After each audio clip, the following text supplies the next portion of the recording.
Now, this is not a story my people tell. It is something I know. Now, a long time ago, there were gods or things that we couldn't imagine. In the case of the people of Southern California, for example, they will all know a story similar, if not the exact story, of Great Takwish, who lives in the mountains up in San Bernardino.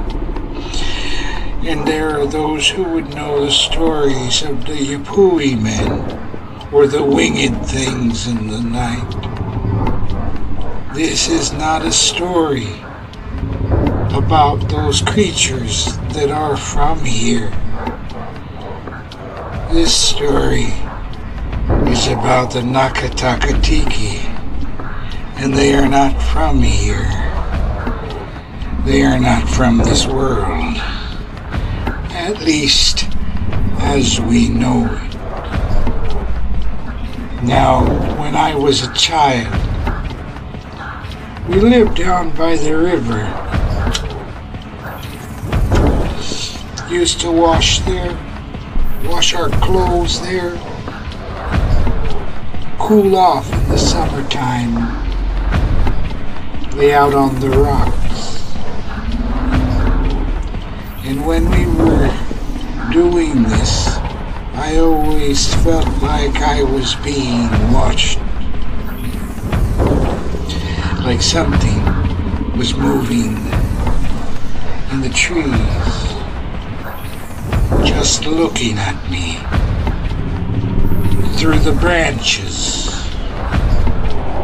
somehow observing me in my mind. Now the Nakatakatiki stand about 24 inches tall. Their arms and legs look like the bark of a black oak tree. Their little grayish bodies looking like the patterns in tree moss. Their eyes oversized, oval like an egg. There is no view, inward or outward. They simply are there, as if they were glued, like a paper moon in a child's play. Just, how do you say, aesthetic, just glued there, and no mouth, peak chin. They communicated through their minds, or at least they were able to communicate to me through their minds. Therefore, they must have been able to do this amongst themselves. Never anything, just a sense of being in my mind. No suggestive thought, no interference with my thoughts, just observation. Now later in life, I would forget about them, for there were many things going on in my life. So many old people passed, I could not count them on your hands. Friends of mine, friends dear. But then, as we all were coming out of the residual residue of mourning, and times were starting to look good again, we found ourselves again down by the water, and the feeling fell over me again that I was being watched. But on this particular day, the Nakatakatiki fell into the river. I could see him, and he stood up, his hands twice the size of a grizzly bear, or even a polar bear, perhaps. His fur glistening.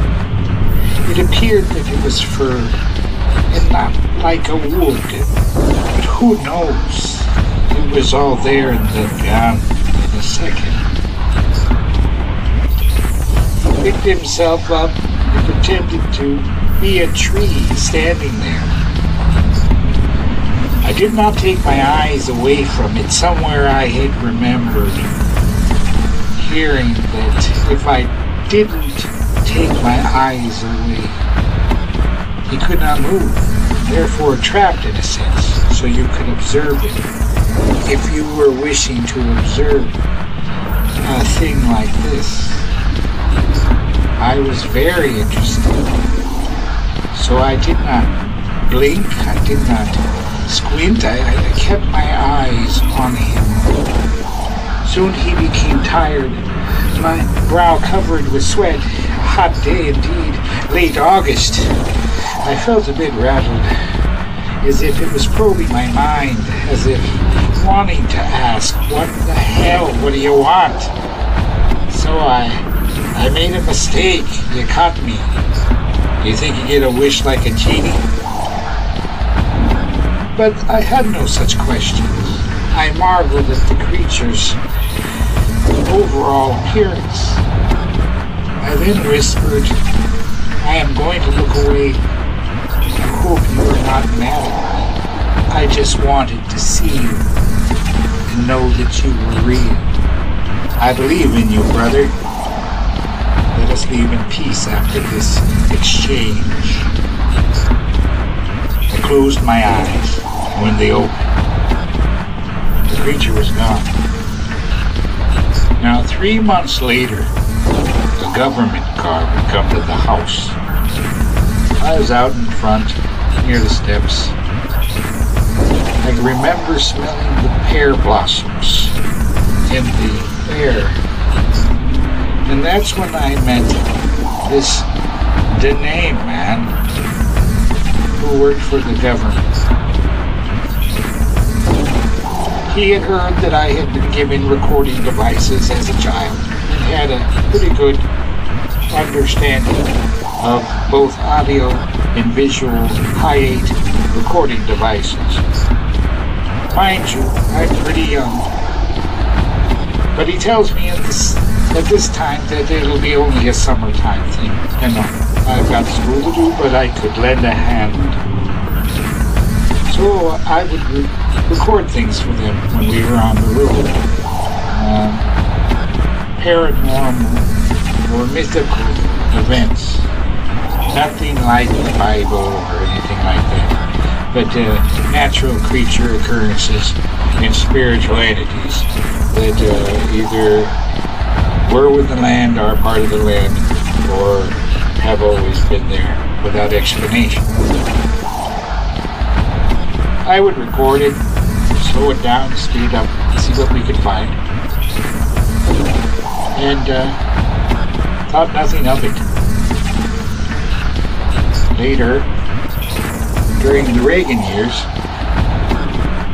I was all caught up, being semi-patriotic American. I saw the president get shot while I was taking a little R&R, a little time to get a haircut there in Escondido. And that's when a man in a suit approached me and said they needed me to come with them immediately. It appeared that the Dene man I met had told these men to come get me, that it was necessary to do some recording. On arrival to the Navajo Nation, we found ourselves in Upper Fruitland, out towards a place called Farmington, New Mexico. I had my cameras.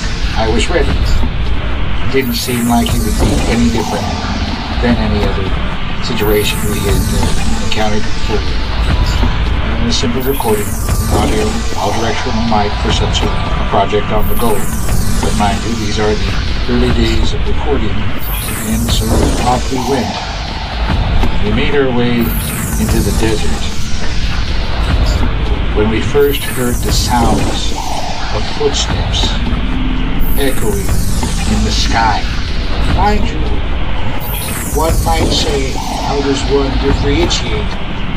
But being a man in my line of work, and of course having the audio equipment, meant that I also had the headphones and could tune into the frequencies that I felt were necessary to find the information that we were searching for. So, as we're doing this, I hear a rather, how would you say, not necessarily demonic, but a bass-orientated voice emanate across the darkness of New Mexico. I can almost see a energy ring pulsating outward as the words were spoken. In a low voice, calm and without fear, calculated. I heard, I just wanted to see you. I just wanted to make sure you were real. Now, that very moment, I froze right where I stood. The other two gentlemen approached me and asked me if I had any idea what this was about, and I informed them about the foretold story that I told you here tonight. And I was then a permanent member of the Native American Bureau of Paranormal Archival. It was never really, I'm not even sure it's on paper anywhere. I just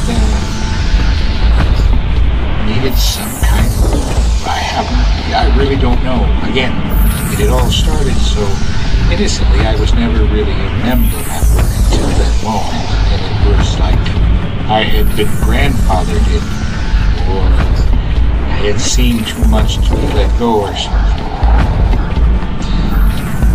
I never did get an answer to what was out there that night, though I had my suspicions that it was the creature that I mentioned before, the Nakataka.